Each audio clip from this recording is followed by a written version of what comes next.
Hi, it's Kerry. Today I've got some new cattle for my farm. The brown Swiss cow, a beautiful looking dairy cow.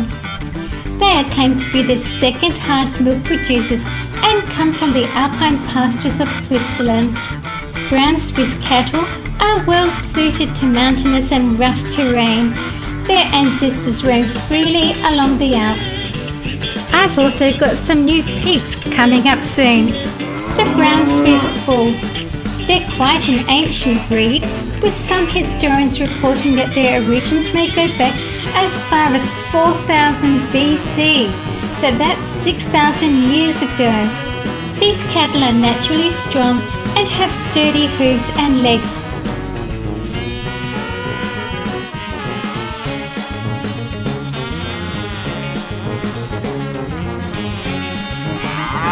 The brown Swiss calf.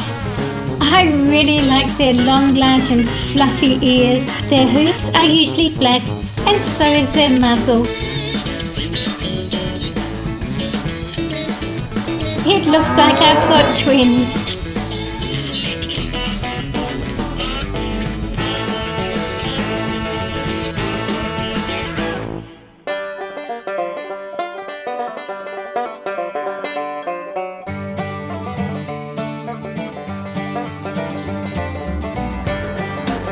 The Ankole-Watusi cow.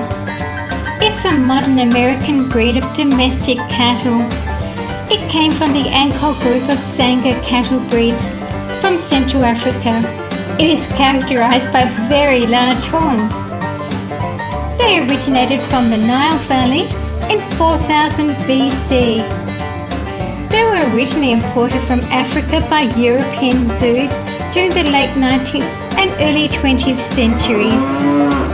The Ankole-Watusi bull. I really like that fold of skin under its neck and those massive horns. It may be any colour but often red. The horns are unusually large with a wide spread and the largest circumference found in any cattle breed.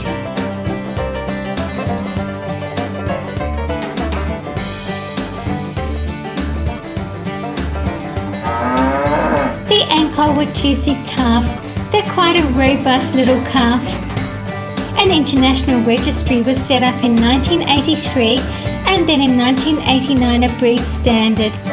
In 2016, the total number of this breed was thought to be around 1,500 animals.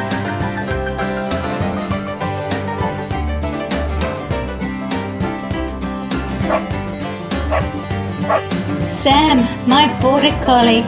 They are an energetic, fun dog and originally bred to help herd sheep. They are considered the top obedience dogs and the most intelligent of the dog breeds. Some border collies are able to recognize hundreds of words and act in response to them. My black cat keeps the mice down. I love the white tip on the tail and have a look underneath. See, the white carries underneath on her tummy.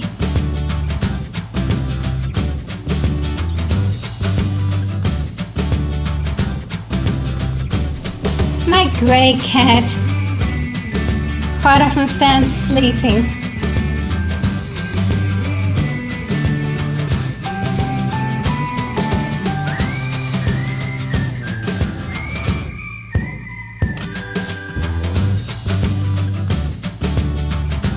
And coming up next, I've got some new pigs.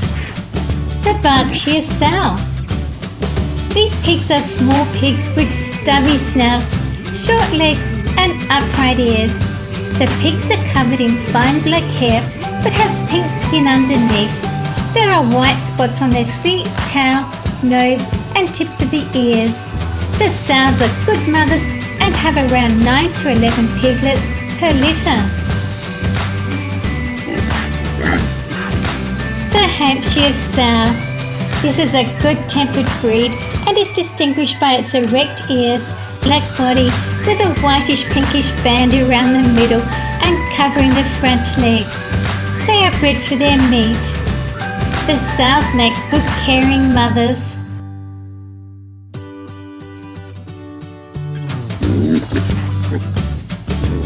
the Hampshire piglet. Relative to their body size, pigs have quite small lungs. Some people like to keep pigs as pets. They are very clean animals.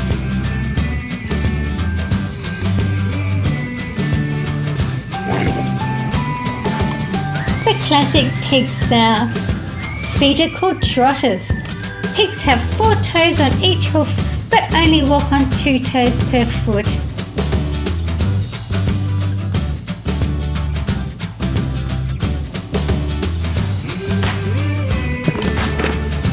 And here's the classic pig boar. Pigs don't have sweat glands, so to cool off they roll around in the mud to cool their skin. The layer of dried mud protects their skin from the hot sun. The pig's snout is its most important tool for sensing what is around them and for finding food.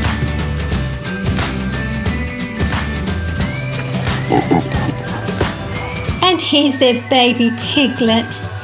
A pig can run a 7-minute mile. There are around 2 billion pigs in the world. Pigs are highly intelligent and very playful.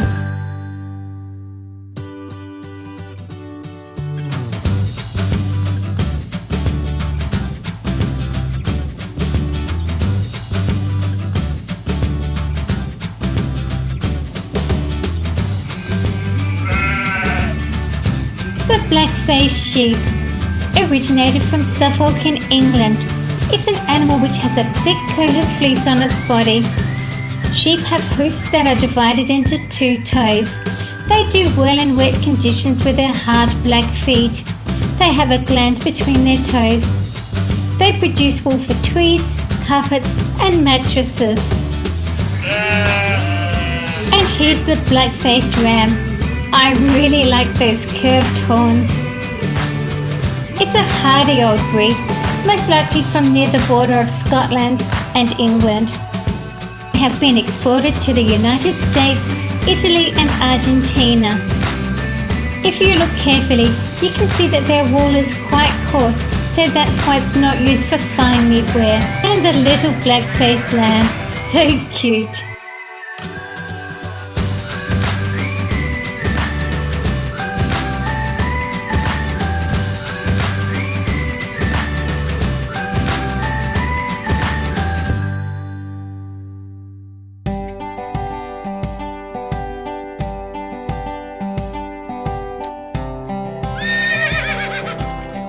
The black stallion, most likely a Mustang. Mustangs are descendants of Spanish or Iberian horses that came to America in the 16th century. Notice the strong muscular legs.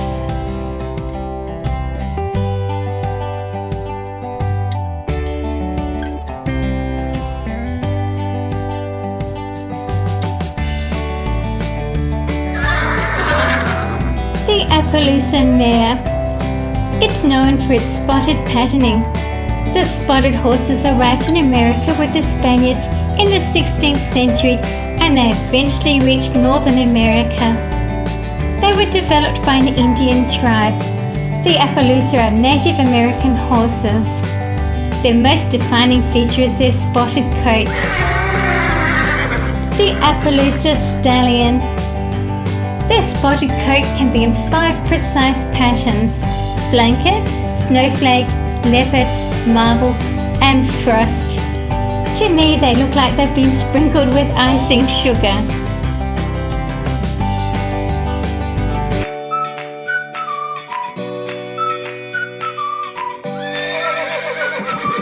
The Appaloosa foal.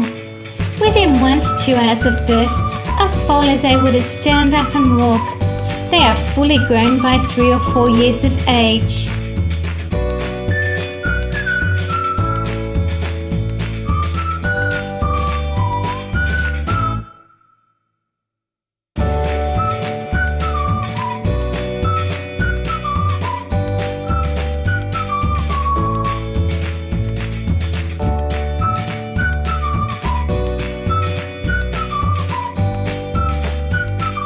Well, it was really nice to have some new animals for my farm. There's so much to learn about animals.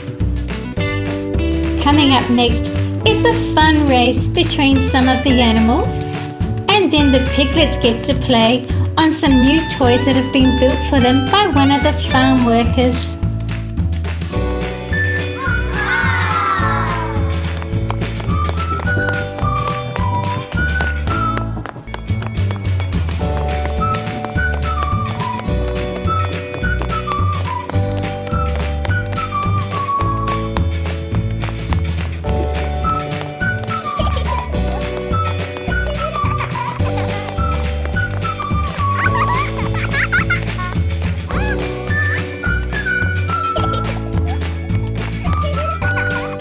Thank you for watching my video. It really helps if you can share my videos on any of the social media sites that you like to visit. See you again soon.